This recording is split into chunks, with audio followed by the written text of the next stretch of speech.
Right, thanks for being our guest. Thank you, Leanne, and good morning to the listener. Thank you. Minister, how significant is this SA-CUBA health agreement? Well, it is very significant.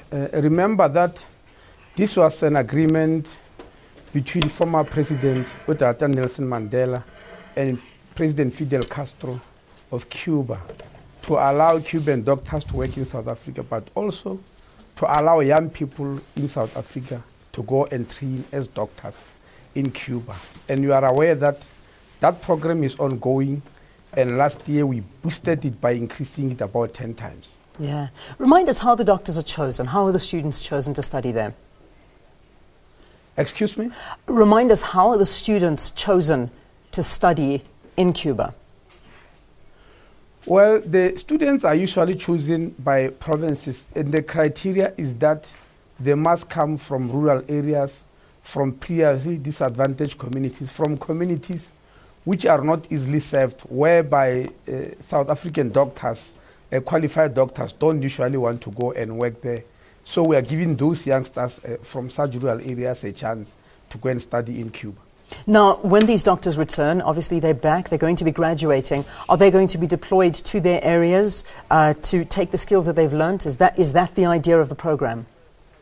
That is the idea of the program, definitely. Yeah. For them to go and work in far rural areas which usually do not have doctors. That was the initial aim of the program, and it's still working like that. Yeah. Are you confident that we won't lose these doctors to overseas shores or foreign poachers, if one could call them, looking for doctors as well? Well, Leanne, the concept of doctors moving around is a global phenomenon. It is discussed almost annually at the World Health Assembly by all ministers of health, because it affects all countries, but we do try to control it. But one of the manners of controlling is to make sure that for the duration on which doctors are sponsors to study, they must honor the contract by staying in a particular place, saving the public service. After that, it will be difficult to restrain them forever. But most of them are dedicated to saving the areas where they come from. Yeah, and through experience you have found that they've stayed. I mean, that they have gone back and they have served their community, so that the program is working. Oh yes, no, the program is definitely worth it. Okay. And we also like it because Cuban training is mostly based on primary health care, meaning the prevention of diseases and promotion of health, rather than the curative model, which is very prevalent in South Africa, which we also intend to change. So we like the Cuban program because students are trained to promote health and prevent diseases rather than to cure them. Yeah. Taking our mind back, this program has had its share of controversy. I mean, we saw some of the young South African medical students going on strike in Cuba. What was the actual cause of the unhappiness of these students in Cuba? Did you get to the bottom of it? Well, Leanne, I think it's unfair to isolate Cuban students for going on strike. How many times have South African students in South Africa gone on strike? I was a student too. I've gone on strike many times during my medical studies, but that was not regarded as controversial. Why is it that when there is a strike once in Cuba, the whole country believes something new has happened?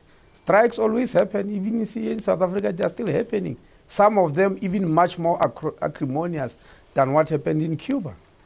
Having said that, what did happen in Cuba?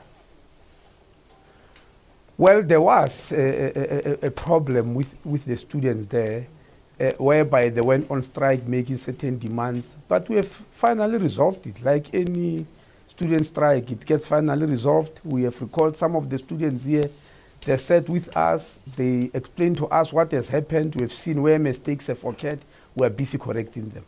Yeah, all right. So the students are graduating today. You say that everything has been resolved. Those issues have been sorted out. Will we be seeing more doctors going to study in Cuba? Yes, definitely. Remember, Leanne, the present group that is graduating are part of the program which, as I said, was signed by President Nelson Mandela and President Fidel Castro, whereby we're sending 60 students per annum. In 2011, we increased and sent 80. Yes. Last year, we increased it by sending 930. So we are still discussing with the Cubans if we can send more. Excellent. That's why I said we have increased it tenfold. Good. So we're increasing it. How many are qualifying today? I've got the figure of 62. Is that correct? Are there 62 doctors the graduating? Ones who are graduating today, yeah. Remember they've already qualified, they've already been deployed, but it's their graduation ceremony today. Yes, there are 62. All right, fantastic. So you're recruiting, you're sending more. This program is ongoing. There's no deadline to this. This is something that'll be a relationship between South Africa and Cuba for the foreseeable future. Absolutely, and let me tell you why this program is essential. South Africa has got 51 million people. Cuba has got 11 million. But Cuba has got 27 medical schools. South Africa has got only 8 medical schools, with the last one built 27 years ago. Sure. It's only now that we are intending to build a 9th medical school in Limpopo. Now you can realize the capacity that Cuba has got to train is 10 times or even more than the capacity that South Africa will ever have. And as long as that remains, we'll be forced to train people in Cuba. Otherwise, we'll never ever have enough doctors in our country. Dr. Aaron Motsoaledi, always a pleasure speaking to you. Thank you very much for being our guest here on Morning Live. The Minister of Health talking about 62 doctors who qualified in Cuba graduating today. Thank you so much for being our guest. Thanks a lot.